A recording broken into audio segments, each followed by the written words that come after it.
Bonjour à toutes et à tous, c'est Laurent des Joyeux Gribouilleurs, bienvenue sur cette chaîne YouTube et bienvenue plus spécifiquement dans ce défi de 30 jours pendant lequel je vous apprends pas à pas à faire une planche de sketchnote qui pourra servir de support pendant vos présentations orales.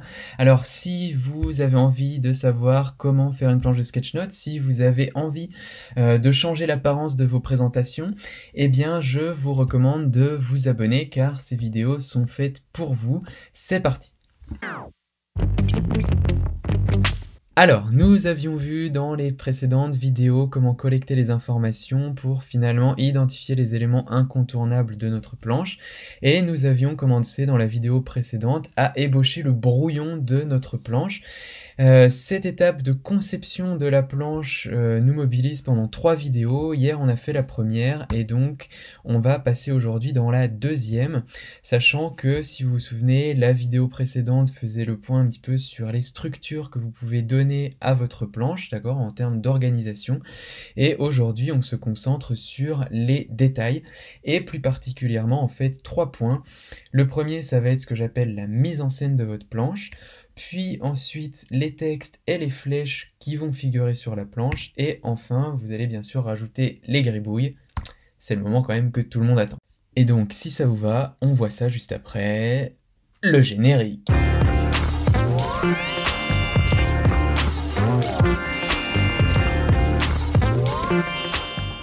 Alors, rentrons maintenant dans le vif du sujet avec cette première partie que j'appelle la mise en scène de votre planche. Alors, en quoi ça consiste? Je vais repartir de l'exemple de la fin de la vidéo précédente pour vous l'expliquer.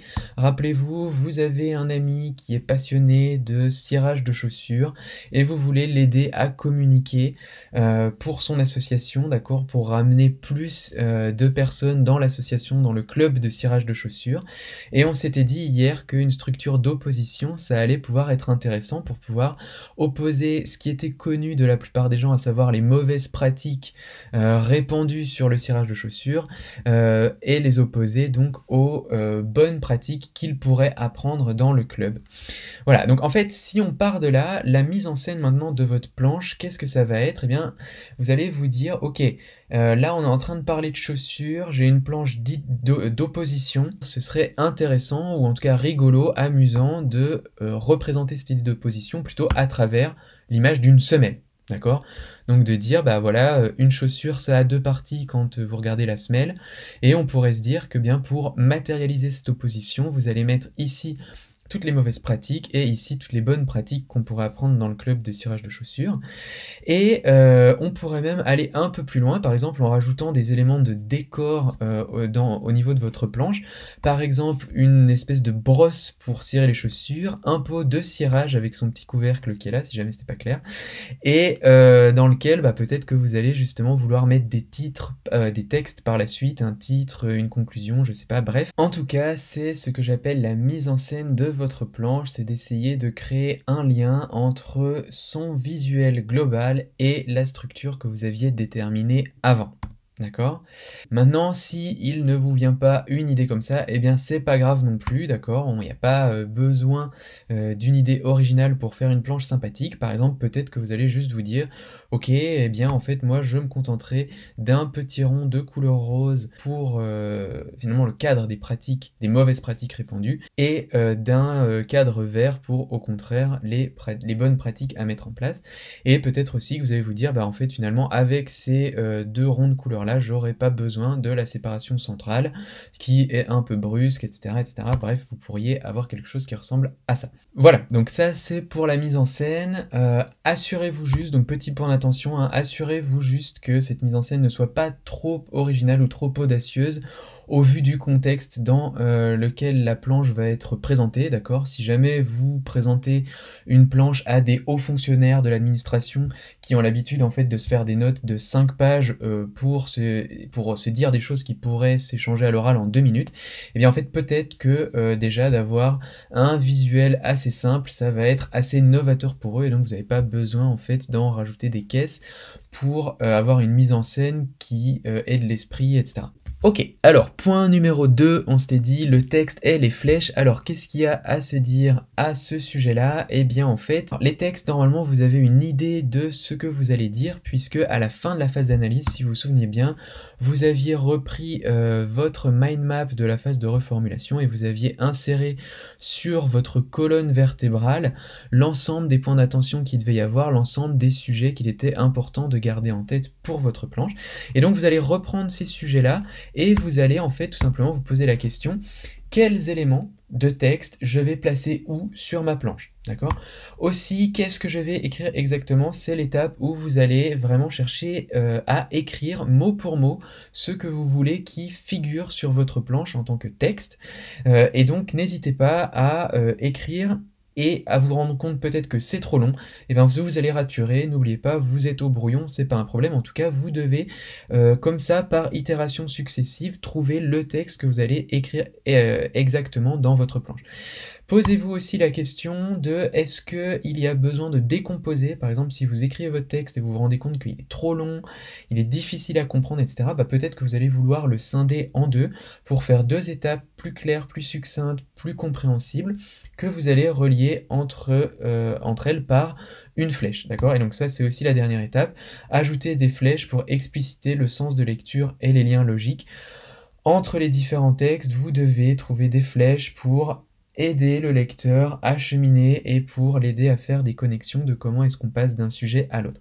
Ok, alors à ce stade, après cette étape, en fait, votre planche devrait ressembler à quelque chose comme ça, c'est-à-dire que vous avez la mise en scène avec les différents textes reliés, le tout avec des flèches pour guider le sens de lecture et aider le lecteur à faire des connexions logiques entre les différents éléments. Et maintenant le point numéro 3, à savoir les gribouilles. Alors, qu'est-ce qu'on va dire sur ce sujet-là? Eh bien en fait, il va être important que vos gribouilles soient appropriées pour qu'elles aident à donner du sens à votre planche. Donc pour ça, il faut qu'il y ait certaines conditions qui soient vérifiées, notamment que vous ayez une cohérence entre les différentes gribouilles, d'accord, qu'on voit que c'est le même style, qu'il y ait aussi une cohérence avec la mise en scène, d'accord, c'est-à-dire que ce soit cohérent avec le décor entre guillemets de la planche que vous avez fait, et qu'il y ait aussi une cohérence avec le texte qu'elles illustrent. Et donc pour ça, en fait, moi ma conviction, c'est que rien ne vaut le fait de dessiner soi-même ces gribouilles dans la mesure du possible. Alors si vous avez un iPad, on verra comment faire ça dans les prochaines vidéos sur la mise au propre de vos gribouilles.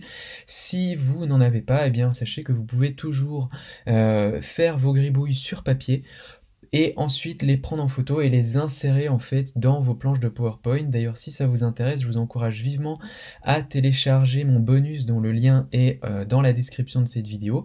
Il va vous donner toutes les étapes pour savoir comment faire ça sous PowerPoint. Vous avez juste à rentrer votre adresse mail pour que le bonus soit envoyé à cette adresse. En tout cas, voilà, l'idée c'est vraiment de dessiner soi-même les gribouilles et en fait pour ça peut-être que vous avez besoin d'inspiration.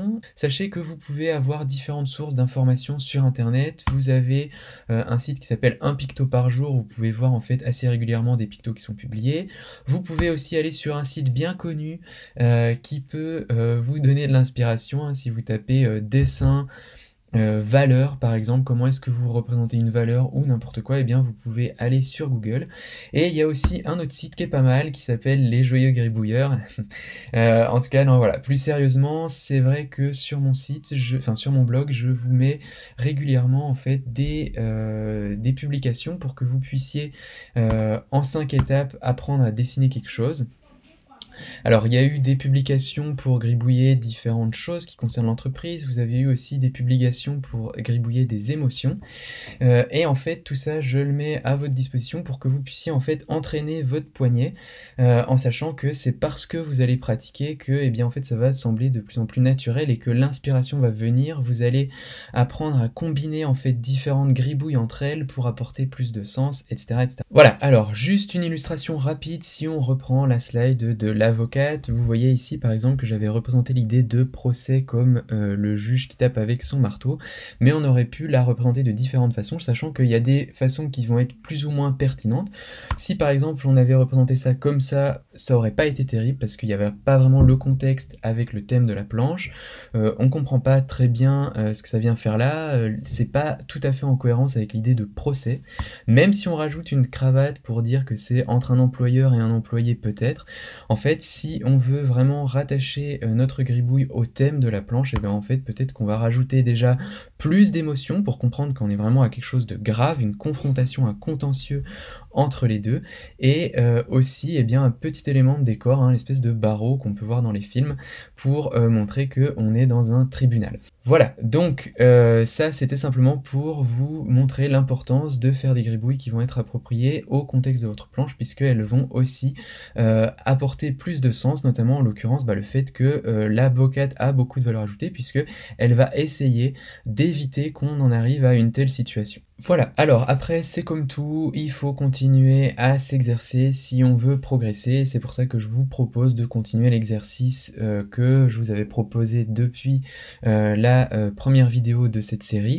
Et donc vous allez reprendre encore une fois la situation où vous voulez aider votre ami qui a une passion ou une association à communiquer. Donc vous allez reprendre le squelette de votre planche, vous allez reprendre la structure que vous aviez identifiée comme étant pertinente à l'issue de la vidéo précédente, et vous allez eh bien, suivre les différentes étapes, c'est-à-dire que vous allez identifier une mise en scène qui pourrait être pertinente, ajouter vos textes et vos flèches, et ajouter aussi vos pictos en réfléchissant aux différentes illustrations qui pourraient être pertinentes. C'est la même chose si vous voulez communiquer sur l'association d'un de vos amis ou la vôtre, donc là en fait il n'y a pas besoin de préciser plus que ça. Voilà, j'espère que cette vidéo vous a plu. Comme vous pouvez le voir, il n'y a plus trop de lumière, il y a eu pas mal de ratés dans tous les sens, ce qui fait que je publie cette vidéo en plus très tard. J'espère quand même qu'elle vous plaira. Si c'est le cas, n'hésitez pas à mettre un pouce bleu, à la partager, à commenter dans les vidéos. Merci à d'ailleurs en fait à toutes les personnes qui ont commenté, qui ont partagé. Il est trop tard pour tous vous remercier individuellement malheureusement, mais en tout cas sachez que ça me fait vraiment chaud au cœur, donc un grand merci pour vos petits commentaires, vos petits mots d'encouragement, vos petits mots sympas, c'est vraiment super, ça m'aide dans des journées comme celle-là à faire en sorte que je continue le défi malgré tout, donc merci. En tout cas, je vous souhaite une bonne soirée et je vous revois demain pour la vidéo suivante qui sera consacrée à quelques exemples de planches. Bonne soirée, ciao!